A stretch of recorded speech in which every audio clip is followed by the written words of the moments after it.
Je vous apporte le salut fraternel de la Fédération Info de la Communication.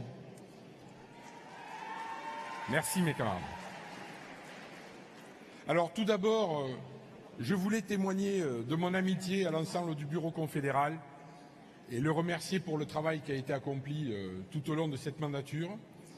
Je tiens aussi à remercier en particulier Jean-Claude et Pascal qui ont aidé la Fédération Infocom dans nombreuses initiatives, y compris d'ailleurs des initiatives des colloques et des tables rondes qui sont tenues à la Confédération. Et donc je tenais à les remercier pour tout ce travail au cours de la mandature. Il se trouve que pour vous parler du domaine qui concerne notre fédération, la Poste et les télécommunications, je suis finalement obligé de faire référence à l'actualité parce que vous n'avez pas été sans remarquer que des ministres, le président lui-même et des commentateurs nous ont expliqué que finalement les cheminots n'avaient rien à craindre parce que les changements de statut s'étaient bien passés dans les ex-PTT à la Poste et à Orange, enfin à France Télécom à l'époque. Vous imaginez bien que ce genre de choses a fait un peu bondir les salariés de ces entreprises et je vais me permettre de rectifier un petit peu les choses parce que c'est vrai que si on fait un retour en arrière, les choses ne se sont pas aussi bien passées que ça et je crois pouvoir faire profiter de notre expérience, si on peut parler de profiter, nos camarades cheminots. Cheminots que notre fédération soutient dans leur combat, bien évidemment, vous l'avez compris.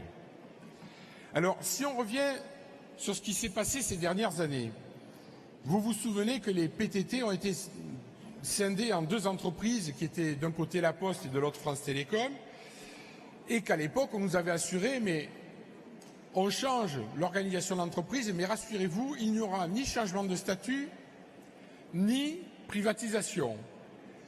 Quelques années ont passé, au milieu des années 90, souvenez-vous, France Télécom est devenue société anonyme et on nous a dit mais n'ayez crainte, promis, juré, craché, il n'y aura pas de privatisation, il n'y aura pas de remise en cause du statut.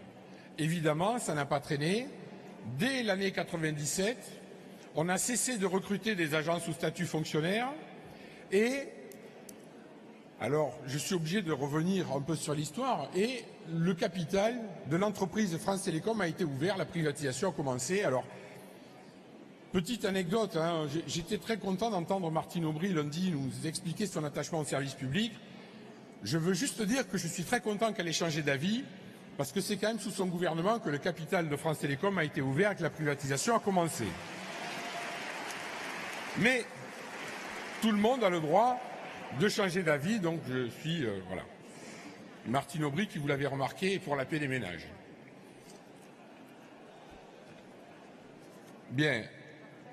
Mais à cette époque-là, effectivement, on est rentré dans une phase où on a commencé à nous expliquer qu'il fallait bien que France Télécom, et après c'était pareil pour la Poste, j'y reviendrai, France Télécom se prépare à la concurrence, et donc, évidemment, l'entreprise a commencé à diminuer les moyens, dégrader la qualité de service pour pouvoir expliquer à l'opinion publique, ben vous voyez, les télécoms c'est trop cher, le téléphone est trop cher, la qualité de service n'est pas au niveau, et finalement c'est grâce à l'ouverture à la concurrence et à la privatisation qu'on va améliorer les choses. Je ne suis pas certain aujourd'hui que les employés de France Télécom le ressentent comme ça. De la même manière, si on fait le bilan, eh bien, depuis l'ouverture du capital, depuis cette époque-là, ce sont près de 100 000 emplois qui ont été détruits dans les télécommunications et la fracture numérique n'est toujours pas résorbée, contrairement à ce qui a pu être fait à d'autres époques où l'époque de l'entreprise publique avec le service public comme axe majeur avait permis d'immenses réalisations, le rattrapage du téléphone. France Télécom faisait référence à l'échelle internationale sur le plan technique.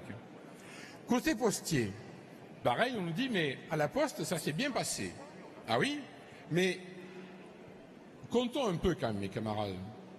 Depuis qu'on a changé le statut, en tout cas qu'on est rentré dans la réforme des PTT, et que l'évolution s'est faite sur un recrutement de gens hors statut, c'est-à-dire sous contrat de droit public, enfin de droit privé plutôt, eh bien, ce sont près du tiers des bureaux de poste qui ont été fermés, ce qui n'est pas sans conséquence, des milliers d'emplois ont été détruits et au final, nous sommes aujourd'hui obligés de combattre pied à pied dans de nombreux départements, dans de nombreuses régions, et les camarades ici présents des UD le savent bien, puisqu'on fait parfois appel à eux.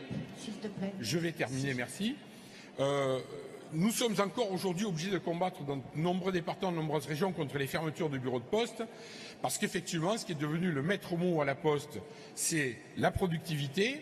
C'est aussi pour ça que finalement, une grande partie de l'activité a été filialisée et que, à travers les filiales ou directement par la maison mère, on développe la sous-traitance en outrance avec, y compris d'ailleurs, des pratiques illégales de contrats de sous-traitance. On va vers l'ubérisation. Il faut que vous sachiez qu'une partie de la livraison de colis est ubérisée.